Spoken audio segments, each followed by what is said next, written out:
होय सकळ विद्येचे अधिकरण, तेचे वंदू श्रीचरण श्री गुरूंचे. आता हृदय हे आपुले, चौफाळून भले, वरी बैसव पाऊले श्री गुरूंचे. मावळवीत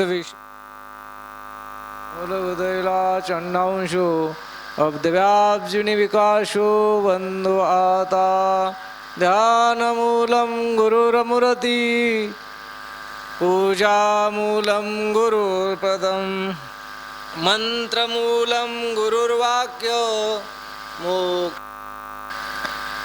ओम शुक्लां ब्रह्म विचार सार परमा, माद्यं जगद्व्यापिनी, विना पुस्तकधारिणीं भयदां, जाड्यन्धकारापहं. हस्ते स्फटिकमलिका विदधतीं, पद्मासने संस्थितां, वन्दे तां परमेश्वरीं भगवती बुद्धिप्रदा शारदां. लोकाभिरामं रणरङ्गधीरं, राजीवनेत्रं रघुवंशनाथं, कारुण्यरूपं करुणाकरन्तं, श्रीरामचन्द्रं शरणं प्रपद्ये. मनोजवं मारुततुल्यवेगं, जितेन्द्रियं बुद्धिमतां वरिष्ठं, वातात्मजं वानरयूथमुख्यं, श्रीरामदूतं शरणं प्रपद्ये. सर्वमङ्गलमाङ्गल्ये शिवे सर्वार्थिसाधिके, शरण्यं त्र्यंबके गौरी नारायणे नमस्तुते. मस्तक हे पायावरी, या वारकरी संताचा, या वारकरी संताचा, या वारकरी संताचा.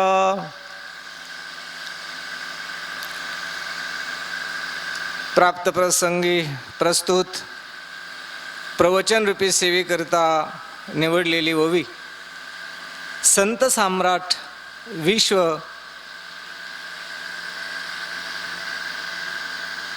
ज्ञानराज माऊली यांच्या ज्ञानेश्वरी या ग्रंथामधील 12व्या अध्यायातील पहिल्याच क्रमांकाची ही ओवी आहे. या ओवीद्वारे ज्ञानोबराया आपल्या श्रीगुरूंना, आपल्या श्रीगुरूंचा जय जयकार करतात.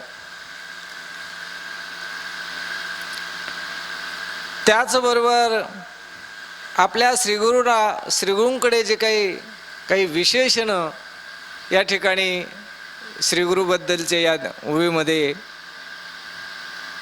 ज्ञानोबरायांनी वर्णन केलेले आहेत. विशेषणाचं वर्णन या ठिकाणी ज्ञानोबराय करतात.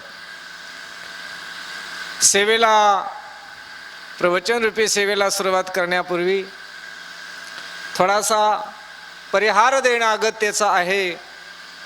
तो असा, आपल्या श्री क्षेत्र मत्स्येंद्रगड संस्थांचा फिरता नारळी सप्ताह कितवा आहे आता, 45वें वर्ष मौज लमानवाडी तांडा 1 आणि 2 या सर्व मंडळीच्या सौजन्याने, तसंच पंचकृषी परिसरातील सर्व ग्रामस्थाच्या उपस्थितीमध्ये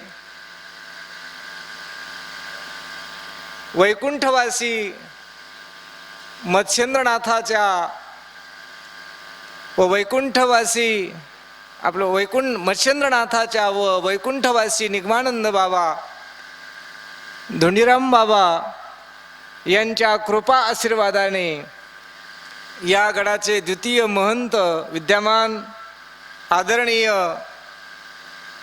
स्वामी जनार्दन बाबा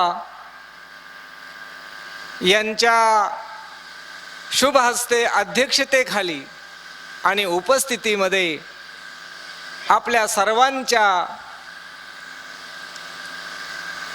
सर्व मान्यवरांच्या उपस्थितीमध्ये या ठिकाणी संपन्न होत असणारा हा भव्य आणि दिव्य ज्ञान यज्ञ 16 अखंड हरिनाम सप्ताह, यामधील अनेक अशा प्रकारचे उपक्रम नित्य कार्यक्रम या ठिकाणी चालू आहेत.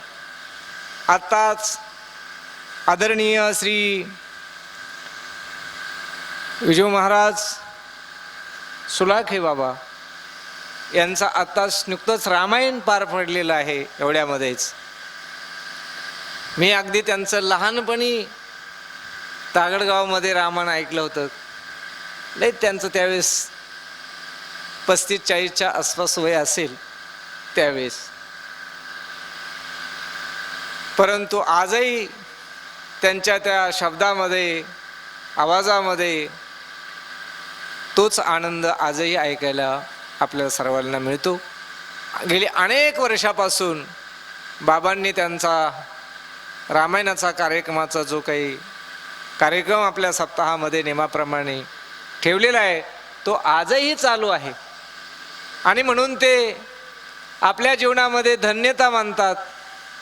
असा योग, आत्ताच बोलताना ते म्हटले, असा योग पुन्हा कधी योग येत आहे तो पुन्हा कधी येईल का नाही सांगता येत नाही. म्हणून जोपर्यंत त्या अनेक आजार असताना सुद्धा बाबांच्या आशीर्वादाने त्यांना मी म्हटलं, बाबा तुम्ही कीर्तन करत होते का, करता का?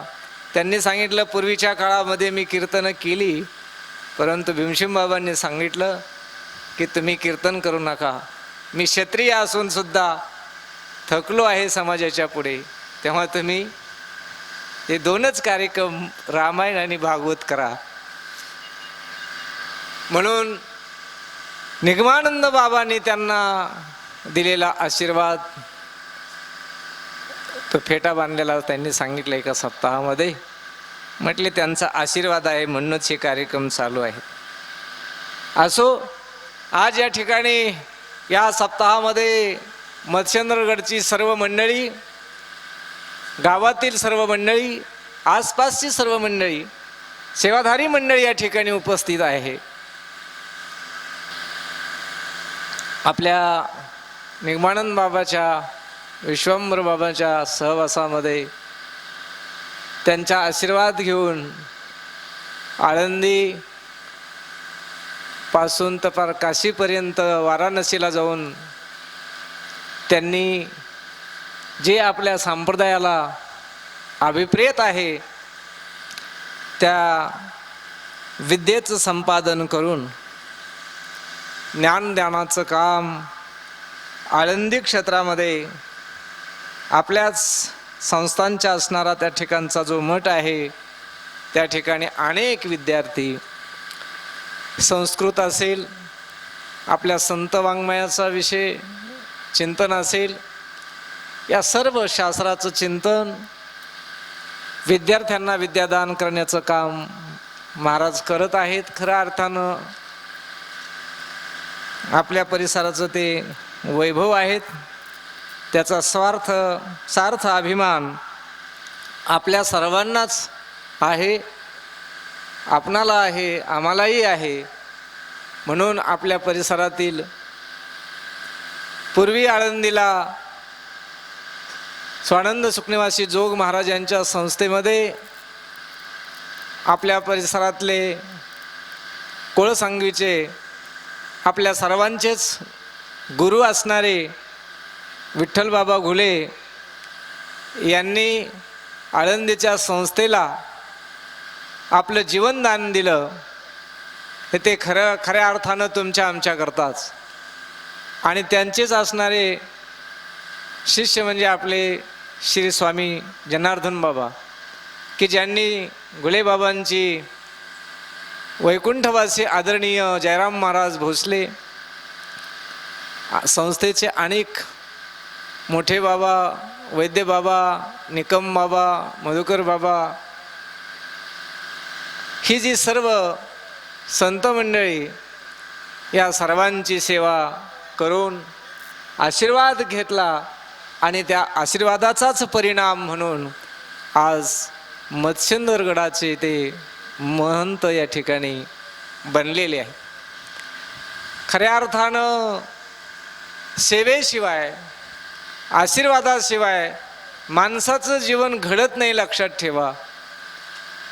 म्हणून आपल्या श्रीगुरूंची आज्ञा, सेवा जीवनामध्ये ज्यांनी पालन केली, नारायणगडचे महंत शिवाजी बाबा सांगत असते, मी निर्मळपणाने सेवा केली नगद नारायण महाराजांची परंपरेची, तर आज मी नगद नारायण महाराजाच्या यादीत लागलो, माझं नाव नोंदलं.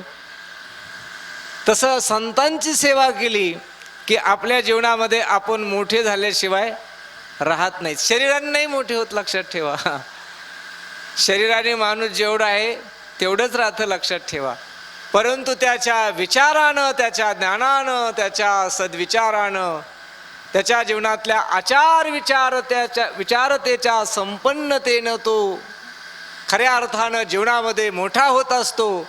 एवढा मोठा होतो मनुष्य की देवसुद्धा त्या ठिकाणी अशा श्रेष्ठ पुरुषाच्या दर्शनाची अपेक्षा करतात. दर्शनी प्रशस्तीसी ठाव पुण्यपुरुषा, असं म्हटलेलं आहे की त्यांचं दर्शन घेतल्यानंतर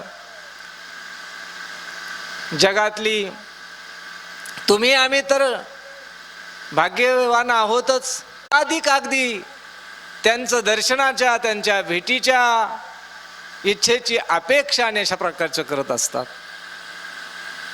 त्यांची या भेटीची आर्त ब्रह्मादिका पूज्य सकळ लोका विश्वास झाले आणि म्हणून ही सेवा करूनच जीवनामध्ये असा योग प्राप्त होत असतो. आणि म्हणून तो योग आज तुमच्या आमच्या सर्वांच्या जीवनामध्ये प्राप्त झालेला आहे. इथे काय तांडा म्हणजे 1 नंबर 2 नंबर, पलीकडे एक ग्रामसडक योजना, तिकडे एक तांडा आहे पश्चिमेला, आणि एक इकडे पूर्वेकडे एक तांडा आहे. खऱ्या अर्थानं त्यांचं कौतुक करणं हे थोडंच आहे, लक्षात ठेवा, नाही का. मोठमोठी गावकरी सुद्धा नारळी सप्ताह म्हटलं की म्हणजे आपल्याला जमेल का नाही, आपण त्या सेवेकरता आपण सेवा आपल्याच्यानं पार पडेल का नाही, अशा प्रकारचा विचार करत असतात. परंतु या मंडळींनी धाडस लावलेलं आहे आणि सेवा करायचीच अशा प्रकारचं मनातून ठरवल्यानंतर काय होणार नाही, काय होत नाही, लक्षात ठेवा. श्रद्धा असेल तर जीवनामध्ये काहीही अशा प्रकारचं होतं. म्हणून श्रद्धा ही सर्वात महत्त्वाची गोष्ट आहे. आणि म्हणून श्रद्धेनं जे जीवनामध्ये मिळतं ते कशानंच मिळत नाही. म्हणून श्रद्धा जर असेल तर जगामध्ये आपण काहीही करू शकतो, लक्षात ठेवा. म्हणून श्रद्धा ही निष्ठेची पाहिजे, श्रद्धा निष्ठानिष्ठीची नाही पाहिजे, आहे का नाही. नाहीतर काही गोष्टी करता माणसं वाट पाहत असतात आणि काही गोष्टी करता माणसं सांगण्याच्या आधी दूर जातात, आकार पाहून बाजूला जातात.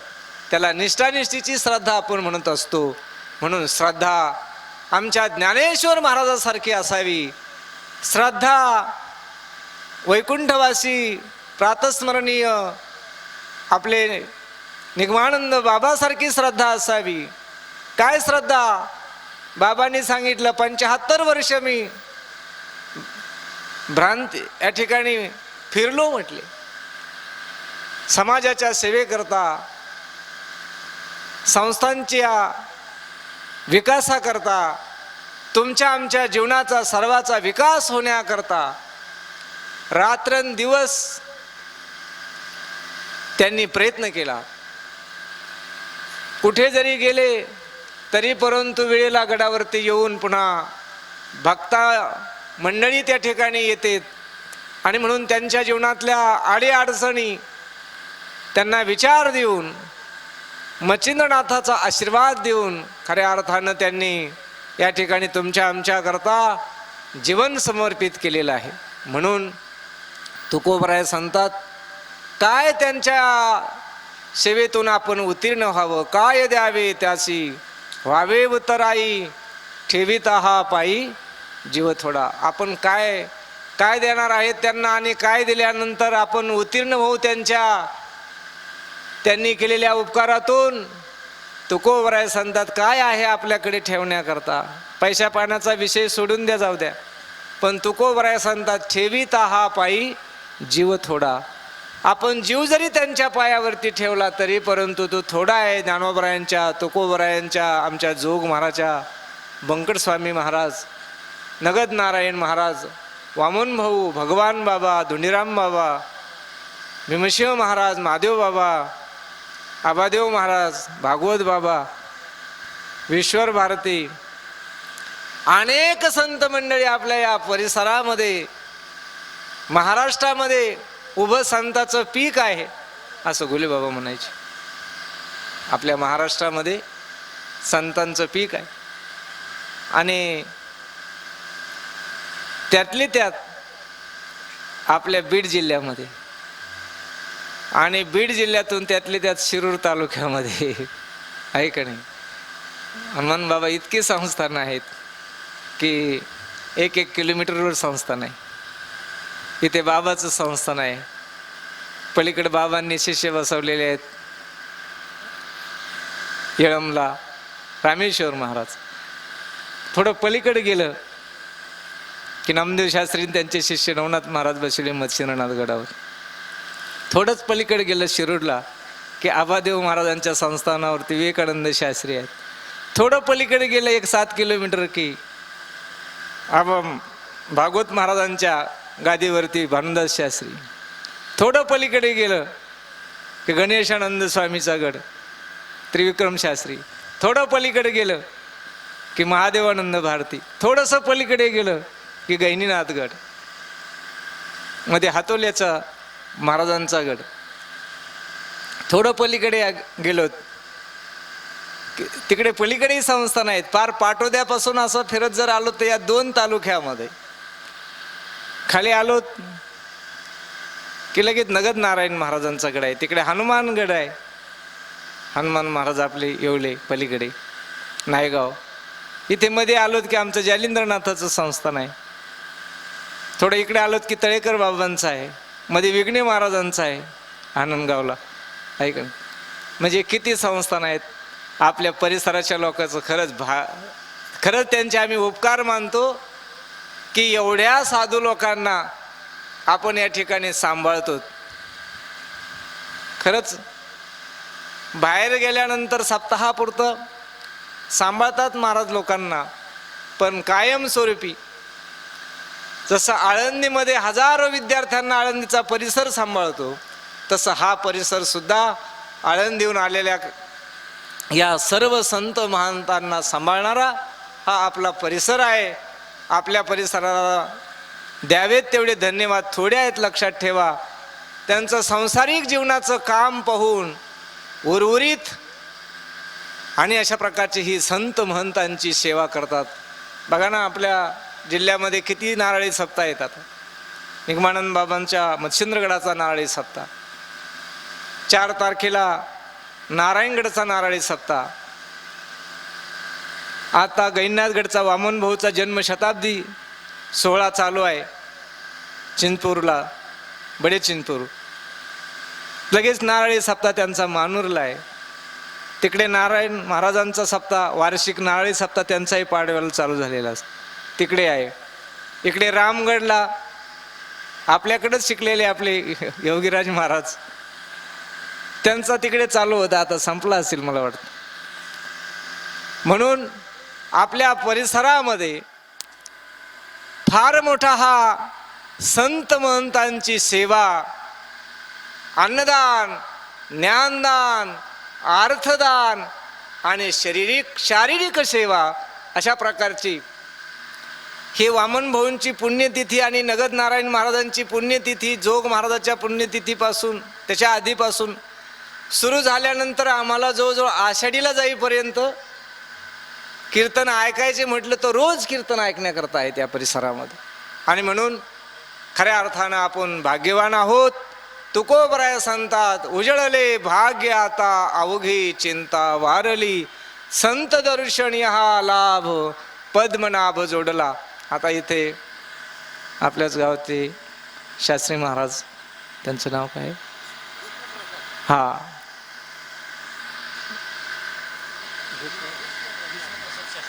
भीष्मप्रसाद शास्त्री, बऱ्याच वेळेस त्यांची भेट होत असते. परंतु या परिसरामध्ये ही फार मोठमोठी मंडळी विद्वान आहे. खऱ्या अर्थानं हा मत्स्येंद्रनाथांचा आशीर्वाद या भूमीला आहे, परिसराला. आणि म्हणून ही सर्व मंडळी या ठिकाणी आहेत. ही एवढी मोठमोठाली मंडळी, जसं एक विकाचे ने व्यापारे हे विश्वची होय संहारे, एथ कृपाचार्य न पुरे एकुलाची. तसे इथे एक एक एक एक एकाहुनी बळी रे, ही सर्व मंडळी आहे. आणि आता मी बसलोय प्रवचनाला. आम्ही महाराजाच्या काही लायकीचीच माणसं नाहीत खरं. आम्ही येवलवाडीच्या म्हणजे जालिंद्रनाथाच्या परिसरातली माणसं. ऐका, काय गुरुवार आला तरी तांबे घ्यायचा, एक ताट घ्यायचं, जालिंद्रनाथाच्या दारात बसायचं. कुणी आणलेली तिकून भाकरी अर्धी भाजी खायची, वाटी तांब्या घ्यायचा, घरी जायचं, पुन्हा माघारी. आहे का नाही? ते जेवायला म्हणजे काय जेवायला आहे तुम्हाला माहिती आहे, जिजाला त्यांना पहिलं काय जेवायला होतं. आहे का नाही? असा आपला हा परिसर होता.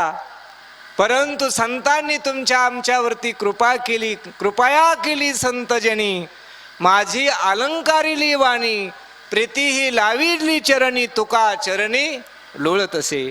खऱ्या अर्थानं या संतांनी आपल्यावरती उपकार, त्यांनी आपल्यावरती कृपा केली, कृपया केली संतजनी, त्यांनी आपल्यावरती कृपा केली. म्हणून खऱ्या अर्थानं आपण या परिसरामध्ये येऊन, जन्माला येऊन खऱ्या अर्थानं आम्हाला हे सेवा करण्याची संधी मिळाली. आमच्यासारख्याच काय अधिकार आहे महाराज या व्यासपीठावर बसायचा.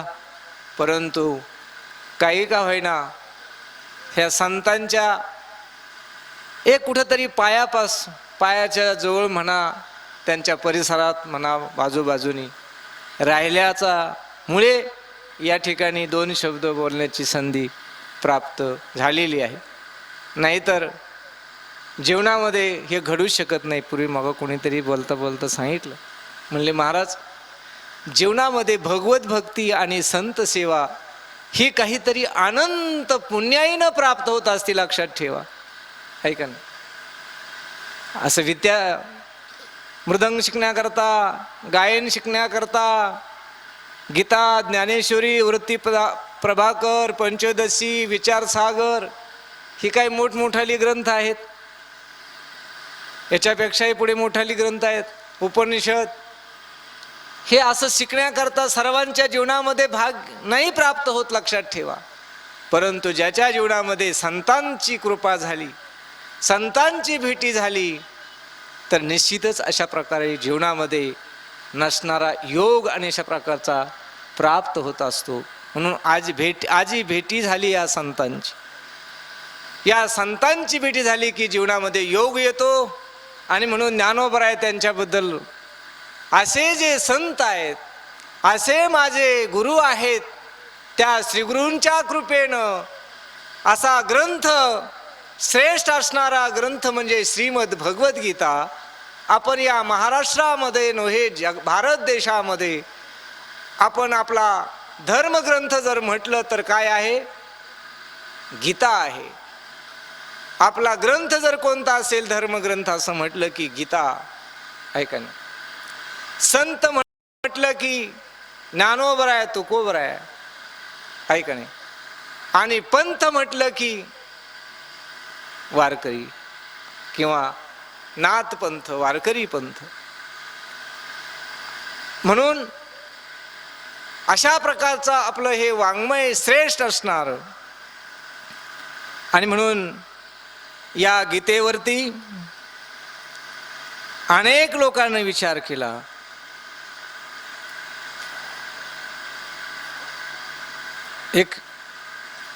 अनेक लोकांनी याच्यावरती चिंतन केलं, भाष्य केलं, आपल्या विचार मांडला. आणि म्हणून अशा या श्रेष्ठ ग्रंथावरती ज्ञानोबराय सांगतात, या महाराष्ट्रामध्ये सोप्या भाषेमध्ये त्यांना संतांचं वर्णन,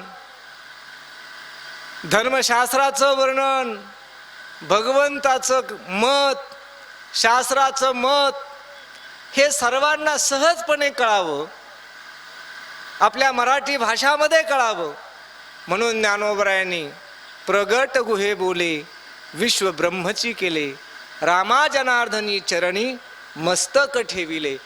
म्हणून त्यांनी हे गुप्त असणारं जे काही धन आहे,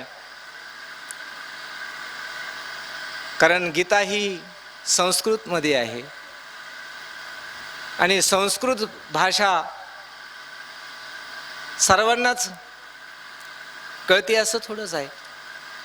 आता आमच्या हनुमान महाराजांनी जवळजवळ आळंदीचे बऱ्याच पोरांना संस्कृत शिकायला सुरुवात केलेली आहे, कारण संस्कृत भाषा ही देवभाषा आहे आणि संस्कृत भाषेमध्ये सर्व विद्या संस्कृत भाषेमध्ये आहे. आणि म्हणून परंतु संस्कृत भाषा अवघड असल्यामुळे जरा, आणि म्हणून ती सर्वांना येत नाही. आणि म्हणून ज्ञानोबरायांच्या लक्षात आलं की हे ब्रह्मरस, हे ब्रह्मज्ञान तळागाळापर्यंत ते गेलं पाहिजे, साध्या माणसाला अगदी ते कळालं पाहिजे. म्हणून ज्ञानोबराय म्हणतात, ए मराठीचे नगरी ब्रह्मविद्येचा सुकाळू करी, घेणे देणे सुखची वरी देया जगा. या ए मराठीचे नगरी म्हणजेच या महाराष्ट्रामध्ये अनेक जाती धर्माची असणारी ही मंडळी, मराठी भाषा बोलणारी, या सर्वांना गीता कळावी आणि आपल्या जीवनामध्ये त्यांनी आनंद प्राप्त करून घ्यावा. याला ब्रह्मरस, गीता म्हणजे ब्रह्मरसाचं भोजन म्हटलेलं आहे. ब्रह्मरसाचे पाराणे अर्जुना लागी केले नारायणे, की एथ अवसरे पाहुणे पातलो आम्ही. असं म्हणतात, हे ब्रह्मरसाचं पारायण आहे.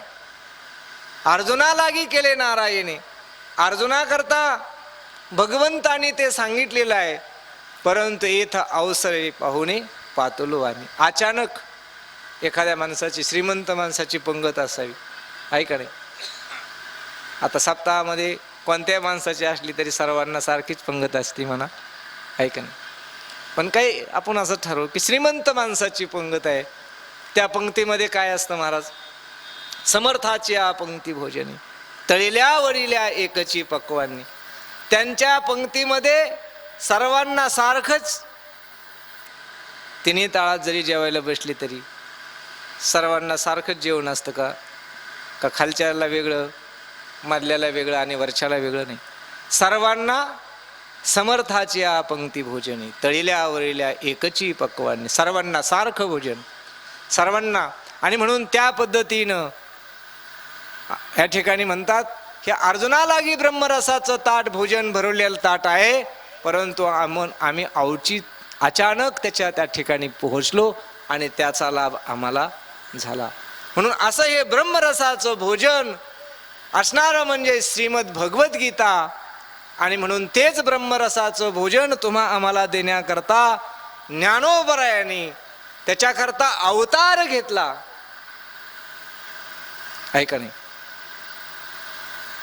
असं म्हटलेलं आहे, ब्रह्ममूर्ती संत जगी अवतरले, उद्धारया आले दीन जना, उद्धारया आले दीन जना. हे अवतार पांडुरंग नाव ठेविले ज्ञानी. म्हणून महाविष्णूचा अवतार सखा माझा ज्ञानेश्वर. खऱ्या अर्थानं हे देवच, परंतु संत रूपाने. आपला मोठेपणा बाजूला ठेवला, छोटे झाले आणि तुमच्या आळंदीमध्ये इंद्रायणीच्या तीरावरती त्या ठिकाणी राहून जगाला ज्ञानदान समाधिस्थ झाले. ज्ञानेश्वरी सारखा ग्रंथ लिहिण्याची प्रतिज्ञा ज्ञानोबरायांनी केली आणि श्रीगुरूच्या आशीर्वादानं ते पूर्णत्वाकडे जात आहे. ज्ञानोबराय सांगतात, हा ग्रंथ पुढे निर्माण होत असताना, करत असताना आता 12व्या अध्यायापर्यंत 11वा अध्याय पूर्ण झाला आणि 12व्या अध्यायाला सुरुवात केली. ज्ञानोबराय सांगतात, इथपर्यंत मी गीतेवरती हे चिंतन करत आहे. याचं कारण कशामुळे मला हे माझ्याकडून हे घडत आहे, याला कारण माझे श्री गुरु असणारे निवृत्तीनाथ महाराज, त्यांनीच माझ्यावरती कृपा केली आणि त्यामुळे मी हे करू शकलो. म्हणून त्यांनी केलेले जे उपकार, त्यांनी दिलेला आशीर्वाद, आणि म्हणून त्यांचं पुन्हा पुन्हा स्मरण करावं. आणि त्यांचं पुन्हा पुन्हा स्मरण केल्यानंतर ते पुन्हा पुन्हा आशीर्वाद देतील आणि ते कार्य असणारं माझं पूर्णत्वाला जाईल. म्हणून ज्ञानोबरायांनी प्रत्येक एक अध्याय गेला, प्रत्येक अध्यायामध्ये आपल्या गुरुचं वर्णन करत करत पुढे चाललेले आहेत, आहे का नाही. 12व्या अध्यायामध्ये वर्णन केलं, पहिल्या अध्यायामध्ये वर्णन केलं, 13व्यामध्ये केलेलं आहे, सर्वच 15व्यामध्ये केलेलं आहे. कोणत्या अध्यायामध्ये श्री गुरूंचं वर्णन केलं नाही असा अध्यायच नाही, लक्षात ठेवा. आणि म्हणून प्रत्येक वेळेस ज्ञानोबराय श्री गुरूंचं वर्णन करतात. खऱ्या अर्थानं ज्यांनी आपल्याला लहानाचं मोठं केलेलं आहे त्यांची कृतज्ञता व्यक्त केलीच पाहिजे, लक्षात ठेवा. परंतु काही माणसं एखाद्याकडे त्याचं जीवन पूर्णत्वाकडे जात असतं, लक्षात ठेवतो, मोठा होतो एखाद्या माणसाच्या आशीर्वादानं, परंतु कधी कधी त्यांचं नाव घेण्याकरता सुद्धा त्याला लाज वाटते. त्यांचं नाव घेऊ शकत नाही काही माणसं. एकदा मुक्ते बाबा म्हटले ते आपल्याकडे शिकलेले आहेत पण आपलं नाव घेणार नाहीत म्हणले ते, ऐक. कारण काही माणसाला त्यांच्याकडून विद्या घेतली हे सांगायला सुद्धा काही माणसाला असं लाज वाटते, लक्षात ठेवा. याला कृतज्ञ म्हणतात. म्हणून माणसाने कृतज्ञ होऊ नये, माणसाने कृतज्ञ व्हावं. आणि म्हणून त्याला कुलदीपक असं म्हणतात. आणि म्हणून आमचे ज्ञानोबराय सांगतात, जरी होय श्री गुरु सदाशिव ऐसा. ज्ञानोबराय सांगतात, जर सदा भगवान शिवजी सारखे जर गुरु जीवनामध्ये प्राप्त झाले तर ज्ञानेश्वरीच काय, परंतु मी काहीही करू शकेल जगामध्ये. ज्ञानेश्वरी तर ज्ञानोबराय सांगतात मी पार बनवणारच आहे, पूर्ण करणार आहे, यामध्ये शंका नाही. परंतु जरी होय श्री गुरु सदाशिव ऐसा, जर सदाशिव म्हणजे भगवान शिवजी जर गुरु होत असतील तर काय राजयाची कांता काय भीक मागे, मनाची आजोगे सिद्धी पावे. श्री गुरु सारिखा आस्तपाठी राखा, इतराचा लेखा कोण करी. आणि म्हणून ज्ञानोबराय म्हणतात, असे असणारे माझे गुरु श्री निवृत्तीनाथ महाराज म्हणजेच भगवान शंकरजी. कधी कधी तेच गुरु होतात तर कधी कधी तेच शिष्य होतात. तेच गुरु तेच शिष्य, तेच गुरु तेच शिष्य बदलत राहतात. आणि म्हणून देवच जर आपणची होय देवगुरु, देव जर गुरु असले, आदिनाथ गुरु सकळ सिद्धांचा. जर सर्व सिद्धांचे ते गुरु आहेत, सर्व देवात ते देव आणि अशा प्रकारचे श्रेष्ठ आपण मानतो, मोठे मानतो, तर असेच श्रीगुरु असणारे माझे भगवान शिवजी जर गुरु आहेत तर लक्षात ठेवा, ज्ञानाचं भांडार म्हणजेच माझे गुरु निवृत्तीनाथ महाराज आहेत. आणि म्हणून आता त्यांनी माझ्यावरती कृपा केली म्हणून मी इथपर्यंत ज्ञानेश्वरीचं चिंतन करत आलेलो आहे, गीतेवरती चिंतन करत आलो. म्हणून ज्ञानोबराय सांगतात काय त्यांचा मोठेपणा आहे, कसे आहेत ते, तर त्याच्याकरता ज्ञानोबराय सांगतात त्यांचा जय जयकार असो. जय जय ओ शुद्धे. ते शुद्ध आहेत. खऱ्या अर्थानं शुद्ध असल्याशिवाय काम चांगलं होत नाही, कार्य चांगलं होत नाही. म्हणून तुकोबराय म्हणतात शुद्ध बीजापोटी फळे रसाळ गोमटी. खऱ्या अर्थानं बीज शुद्ध असले तर फळं चांगले येतात, आहे का नाही. आंब्याच्या कोया सुद्धा जर खराब लावल्या तर आंबे सुद्धा खराब येतात, बरोबर आहे का नाही. वांगे आहेत ना, वांगे सुद्धा त्याचं बी जर खिडक्या वांग्याचं जर बी आपण टाकलं तर पुन्हा त्या दुसऱ्या वांग्याला सुद्धा खिडकीच वांगे येतात, लक्षात ठेवा. म्हणून बीजारोपण करत असताना चांगल्या बीजाचं त्या ठिकाणी बीजरोपण केलं तर चांगले फळं मिळतात. त्याच पद्धतीनं माणूस जीवनामध्ये सुद्धा चांगला असेल, शुद्ध मनाचा असेल का शुमन आणि शुद्धमती जसं म्हटलेलं आहे. जशी माती सुद्धा सुमन म्हणजे काळी जमीन असली पाहिजे, शुद्ध, त्यात खडक नसला पाहिजे, गवत नसलं पाहिजे, झाडं नसली पाहिजेत, आणि अशी शुद्ध जमीन, शुद्ध आणि शुमनमती.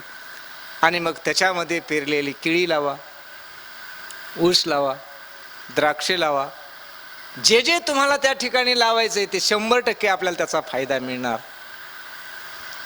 का ते शुद्ध आहे, ती भूमी शुद्ध आहे. त्याच पद्धतीनं माणसाचं जर मन शुद्ध असेल तर त्याच्या जीवनामध्ये तो सर्व करू शकतो. आणि जर मन शुद्ध नसेल, त्याचं शरीर शुद्ध नसेल, त्याची बुद्धी शुद्ध नसेल, आहे का नाही, त्याचे इंद्रिय जर शुद्ध नसतील तर तो चांगलं कार्य करू शकत नाही, लक्षात ठेवा. म्हणून त्याच्याकरता प्रथम मन शुद्ध पाहिजे. मन करारे प्रसन्न सर्व सिद्धीचे कारण. आणि ते प्रसन्न होण्याकरता ते शुद्ध असलं पाहिजे. म्हणून ज्ञानोबराय म्हणतात माझे गुरु कसे आहेत तर ते शुद्ध आहेत.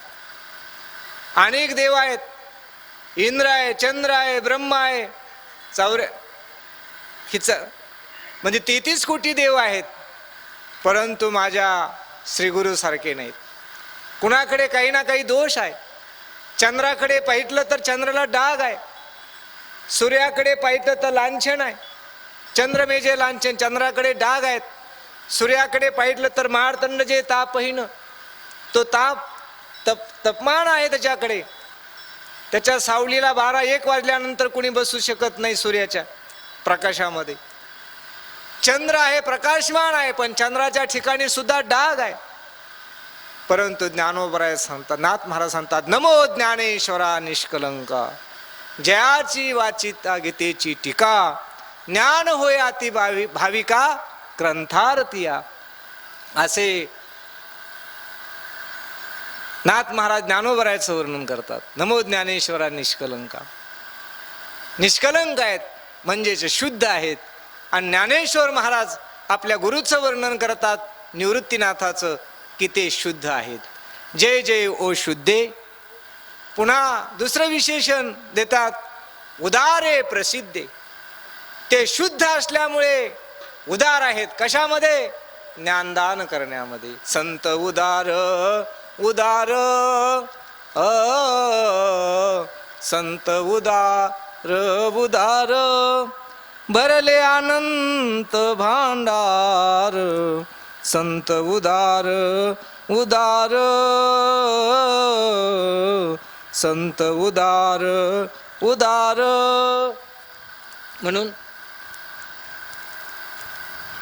म्हणून महाराज सांगतात की संत हे उदार आहेत. का झाली ना आपली वेळ? म्हणून महाराज सांगतात, मला वेळ झाली लगेच सांगा, ठीक. म्हणून महाराज सांगतात की संत हे उदार आहेत. काय उदार, काय देतात ते आपल्याला उदारताच्या बाबतीत? खऱ्या अर्थानं आपल्याला लक्ष्मी जर दिली तर लक्ष्मी दिल्यानंतर आपल्याला आपण चांगलं राहू असं सांगता येत नाही. ज्यांच्याकडे लक्ष्मी आहे ती सर्वच माणसं चांगली राहतील असं काही सांगता येत नाही. कारण लक्ष्मी ही चंचल आहे. आपल्या खिशात पैसे आले ना आपण शांत बसू शकत नाही. मंडपात तरी बसलो तरी आपल्याला काहीतरी करावं वाटतं, काही ना काही करावं वाटतं. मठ तरी बांधावं वाटतं. आमच्यासारख्याला आलं की मठ बांधावं वाटतं. म्हणजे आश्रमात एक खोली आहे, 2 कराव्यात, एक मंदिर आहे, दुसरं मंदिर बांधावं, काही नाही काही करावं. इथलं आश्रमातलं काम झालं की तिकडल्या आश्रमातलं काम करावं. काही ना काही पैसे खिशात आले की ती लक्ष्मी बसून देत नाही. काही माणसाला तर जेवून सुद्धा देत नाही देवा. शास्त्रीजी बरोबर आहे का? काही माणसं म्हणतात महाराज जेवायला सुद्धा टाइम नसतो आपल्याला. का? सकाळपासून संध्याकाळपर्यंत उभाच असतो. काल आमच्या संग एक शेठ होते जेवायला दुपारी, शेठजी जामखेड खराड्याचे. ते म्हटले महाराज ते आमचं रोजच पाचीला पुजलेलं आहे. आणि म्हणून असा योग कधी येणार? पैसे जर आपल्याकडे आले तर खऱ्या अर्थानं आपल्याला जीवन आपलं सातत्यानं ईश्वर भक्तीमध्ये आणि संत संगतीमध्ये राहीलच असं सांगता येत नाही. लक्ष्मी आल्यानंतर ती जर लक्ष्मीच्या रूपात आली तरच आपण ती हरिनाम सप्ताहाच्या मंडपामध्ये आपल्याला बसून देईल, लक्षात ठेवा. पण लक्ष्मी जर अवदासाच्या स्वरूपात आपल्या घरात जर आली तर ती आपल्या घराचं उलटं पालटं केल्याशिवाय राहणार नाही. म्हणून लक्ष्मी आपल्या घरात यावी असं वाटत असेल आणि लक्ष्मीच्या आधी भगवान परमात्म्याची, त्याच्याकरता लक्ष्मी आपल्या घरात येण्याकरता भगवंताची सेवा, श्री गुरूंची सेवा आपल्या जीवनात असली की लक्ष्मी घरात येईल. आणि आपल्या घरात लक्ष्मी आली की आपलं घर आनंदात राहील. आपल्याकडून आलेली श्रीमंती आपल्या श्रीगुरूंच्या सेवेला लागेल, धर्म कार्याला लागेल, गरीब आणि दुःखितांच्या सेवेकरता लागेल. म्हणून जी आपल्याकडे संपत्ती आहे ती आपल्या घराची, आपली जी स्वतःची कामं आहेत ते करून जी काय आपल्याकडे शिल्लक राहील त्या सेवेतून आपल्याला अनर्थ आपल्या जीवनातून घडणार नाही. आपल्या जीवनातून त्या संपत्तीच्या द्वारे सेवा घडेल. ताण्याल्याची ताण, भुकेल्याची भूक जीवनामध्ये आपल्याकडून भागेल. साधुसंतांची सेवा घडेल, विचारवंतांची सेवा घडेल, गोरगरिबांची सेवा घडेल, प्राण्याची सेवा घडेल, देशाची समाजाची सेवा घडेल. त्या संपत्तीतून आणि आपलं जीवन शुद्ध होऊन जाईल. आणि म्हणून आमचे संत खऱ्या अर्थानं हे बाकीचं देण्याच्या, संसारातलं काही देण्याच्या ऐवजी जेणेकरून त्याचं जीवन ईश्वरापर्यंत भगवंतापर्यंत पोहोचेल आणि त्याच्या जीवनामध्ये ब्रह्मज्ञान प्राप्त होईल अशा प्रकारचं ते आपल्याला देत असतात. म्हणजे ज्ञानाचं दान करत असतात. पैसे दिले संपून जातात, अन्न दिलं संपून जातं, सत्ता दिली ती संपून जाते, आहे का नाही? परिवार माणसं जरी भरपूर घरामध्ये असली तर ते तरी राहतात का? तेही जातात. मग आपल्या बरोबर काय राहतं लक्षात ठेवा. तर ज्ञान हे माणसाच्या सातत्यानं बरोबर राहतं, आहे का नाही? म्हणून सर्वात ज्ञानदान घडे श्रेष्ठा, वैकुंठ वाटा संत गेले. म्हणून आमच्या ज्ञानोबरायांनी ज्ञानदान करण्याचं काय केलेलं आहे, काम केलं. मिळवली मांदी वैष्णवाची, आहे का नाही? त्या ठिकाणी जयाने घातली मुक्तीची गवमांदी, म्हणजे ज्ञानदानाची पंगत आणि अशा प्रकारची ज्ञानोबरायांनी घातली. आणि ती आजही ती पंगत आमच्या निगमानंद बाबाच्या सप्ताहाच्या रूपानं चालूच आहे. गुरुवर्य नगद नारायण महाराज बाबांच्या सप्ताहाच्या रूपानं ती ज्ञानदानाची गंगा चालूच आहे. जोग महाराजांची आळंदीमध्ये ती ज्ञानदानाची गंगा चालूच आहे, आहे का नाही? आमचे शास्त्रीजीची माझी भेट झाली जोग महाराज आपल्या बाबाच्या संस्थांमध्ये. त्यांनी सांगितलं, म्हटले मला संस्थेमध्ये बोलवतात शिकवण्याकरता. आम्ही बसलो होतो खोलीमध्ये. त्यांना म्हणलं तुम्ही अवश्य संस्थेमध्ये, ते पहिलेच संस्थेचे विद्यार्थी आहेत, संस्थेमध्ये शिकलेले आहेत, म्हटलं तुम्ही जा, इथेही शिकवा आणि वारकरी संस्थेमध्ये सुद्धा काय करा, त्यांना म्हटलं शिकवा तुम्ही. तुमचा सन्मान माणसापाशी राहण्यापेक्षा ज्ञानोबरायांकडे तुमचा सन्मान राहील, जोग महाराजाकडे राहील. आणि खऱ्या अर्थानं मी मारुती बाबांचं एक दिवस एक वाक्य ऐकलं. संस्थेचे अध्यक्ष असणारे मोठे बाबा, त्यांचा 13वा झाला आणि 13वा झाल्यानंतर ते इंद्रायणीच्या डोहामध्ये त्यांनी पाय धुतले इंद्रायणीमध्ये, आणि पाय धुवून उसे वरती आले जोग महाराजाच्या समाधीपाशी आणि ज्ञानोबरायांच्या समाधीकडे हात जोडले आणि म्हटले, ज्ञानोबराय माझे जोडीदार सर्व माझ्या आधी गेले, मीच राहिलो एकटा. परंतु आता तुमच्याकडे एवढीच माझी मागणी आहे की हे शरीर सोडल्यानंतर पुन्हाही या ठिकाणी जन्म व्हावा आणि हे ज्ञानदानाची सेवा करण्याकरता पुन्हाही संधी प्राप्त व्हावी, हीच तुमच्याकडे काय आहे. शेवटची विनवणी संतजनी परिसावी, विसरतो न पडावा माझा देवा तुम्हासी. ज्ञानोबराय तुमच्याकडे एवढीच विनंती आहे की आता शेवट तुमचा विसर पडू नये आणि आमच्याकडे या ठिकाणी पुन्हा आम्हाला जन्म प्राप्त व्हावा आणि आमच्याकडून हे विद्यादानाचं ज्ञानदानाचं कार्य पुढे सातत्यानं चालत राहावं. म्हणून आळंदीसारख्या क्षेत्रामध्ये आपली ही सर्व संत मंडळी कसल्याच प्रकारचा स्वार्थ नाही. आपण तरी सप्ताहाला गेल्यानंतर आपल्याला कोणी 5,000 10,000 1000 2000 रुपये त्या ठिकाणी देऊन सन्मान करून लावतात, लक्षात ठेवा. पण ही मंडळी तुमच्या आमच्या करता अखंड ज्ञानोबरायांच्या समाधीच्या जवळ त्या ठिकाणी राहून ज्ञानदानाचं ही सर्व संत मंडळींनी काम केलेलं आहे. आणि या आपल्या ह्या सर्व संत मंडळींनी तेच ज्ञानदान घेऊन या ठिकाणी आले. सेवितो हा रस वाटितो अनिका, घ्यारे होऊ नका रानभरी.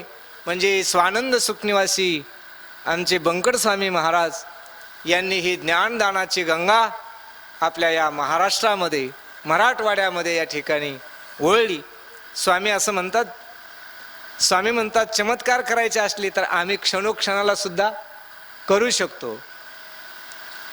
स्वामीने असं म्हटलेलं आहे.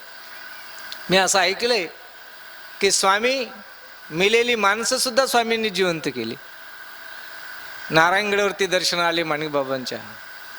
माणिकबाबांनी सांगितलं, स्वामी आत्ता हे केलंय परंतु पुन्हा असं का करायचं नाही. भगवंताच्या सृष्टीच्या विरोधात काही करायचं नाही. म्हणून नाही तर ही माणसं काय करू शकणार नव्हते, महाराज सर्व करू शकतो.